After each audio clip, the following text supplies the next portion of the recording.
sibuyas, bawang, at kamatis lang. Mahal natin yung bawang. Yung pansin nyo, no? Nauna na yung baboy kasi pinrito ko na. Hindi kasi na ako natad ng mantika dyan. Gusto ko yung karne niya, yun na yung pinaka, yung taba niya, yun yung pinaka mantika. Aking konting apoy.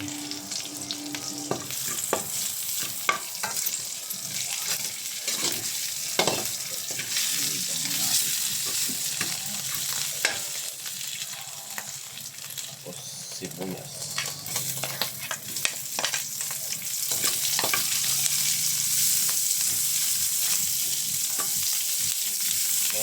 Ganitong magluto ng pakbit. Isayin muna natin ang pangkapit.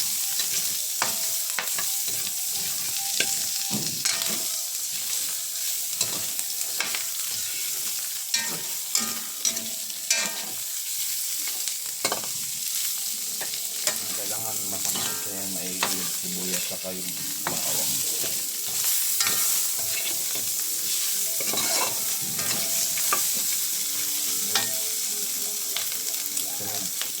Kamatis, maliliit lang yung kamatis.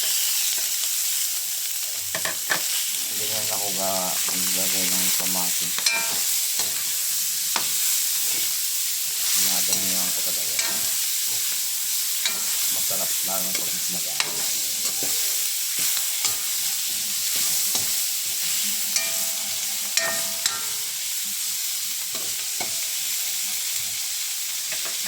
Takpan muna natin. Muna natin about 1 minute.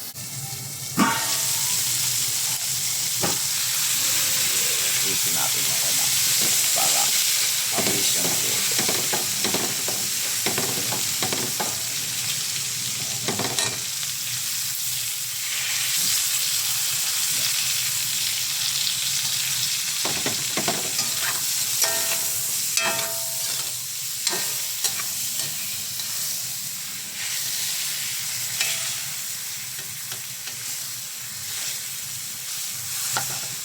Isin natin.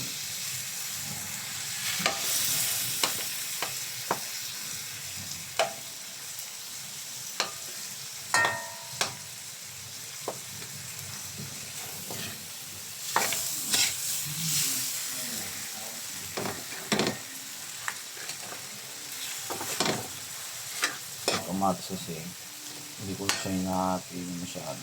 Basta isang iwa lang. Okay. Panapit ulit hanggang sa malurog ng kamatis. Yun. Hanggang natin more chicken powder. Yan lang yung gamit ko, hindi na ako magbibirchin.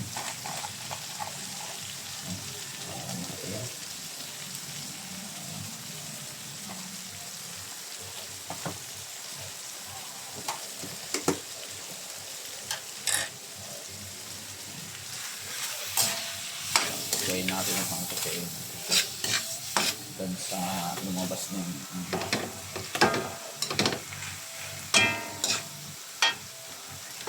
Sunod, ganyan natin ang konting tubig.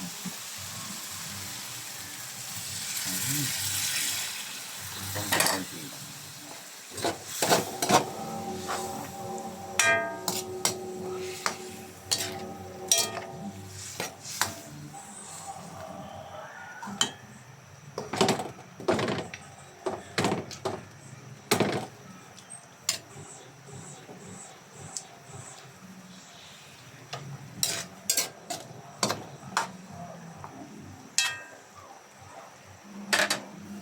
Takpan natin ulit ng 1 minute. Isunod naman natin yung kalabasa.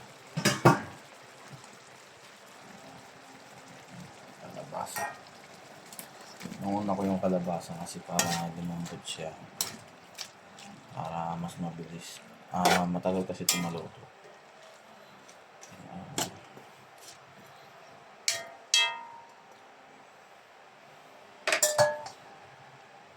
Iba kasi pag malambot ng kalabasa, lumalabas lalo yung kanyang lasa.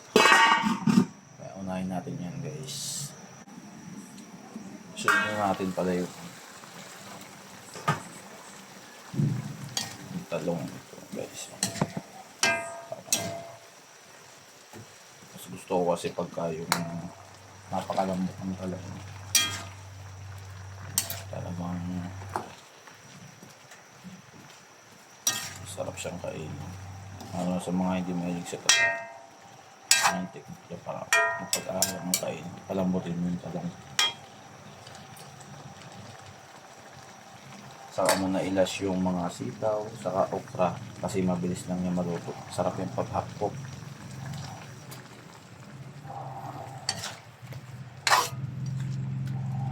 Okay.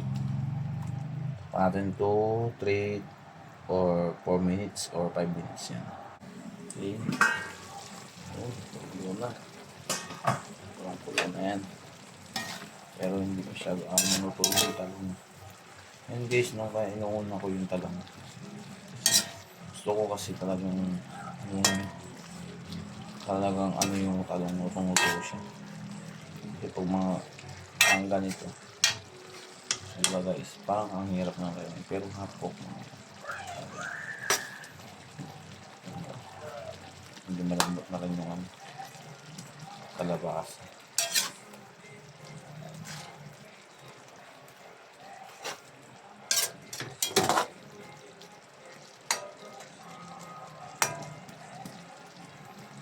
Pakulo pa. Tapos yung ating kalimutan na dyan ng paminta, black pepper, konti lang natin.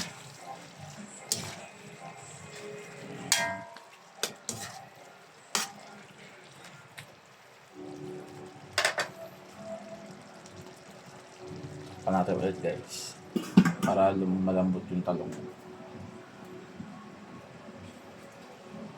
3 minutes. Okay, so ulit lagay na natin itong sitaw sa kayong okra ng konti lang kasi pag masyadong maraming okra malapot na yung ano natin yung sabaw ng pakbet, kaya hindi na natin kailangan masyadong okra. Saka yung mga bata minsan ayaw ng okra. Okay, so guys, ganyan yung napot ng sabaw ng pakbet.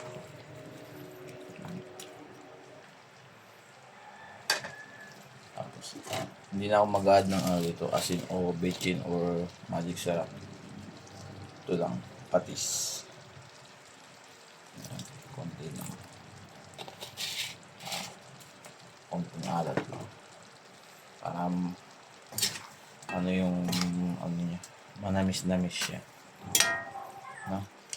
Ngayon gawin yung ano guys, yung procedure ng pakbet. Napakasarap na. Ano yung ganyang sauce. Yung sauce pa lang.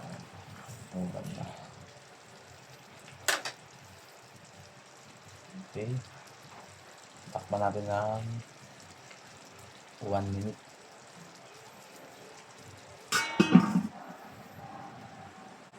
Guys, okay na yan.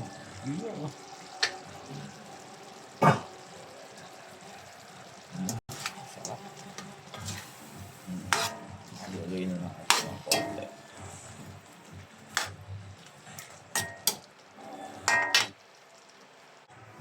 Nandito na ang ating pakbets.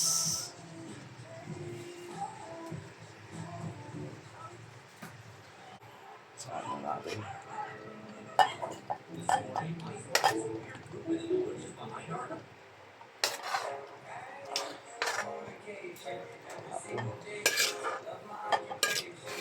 Init. Init guys. Sarsa. Sarsa.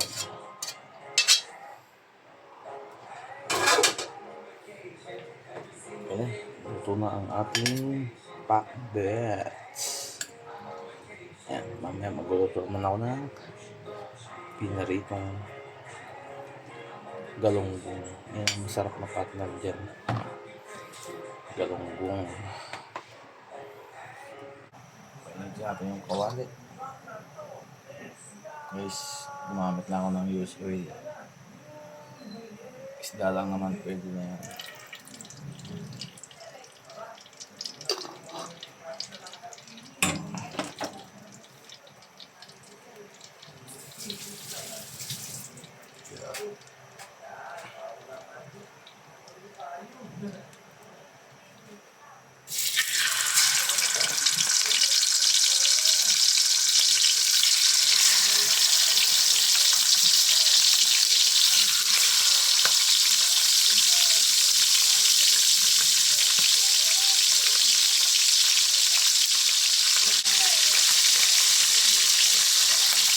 Kasama tayo ng galunggong. Binagyan natin ng konting magic sarap.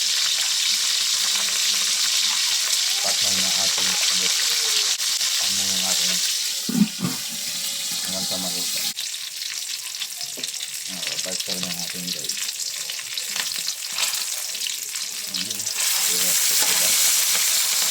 Magkakato lang daw niya. Painitin mo muna yung kawali bago buksan.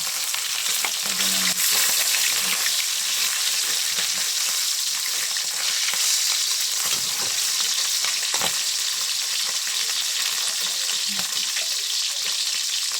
Paano muna natin guys.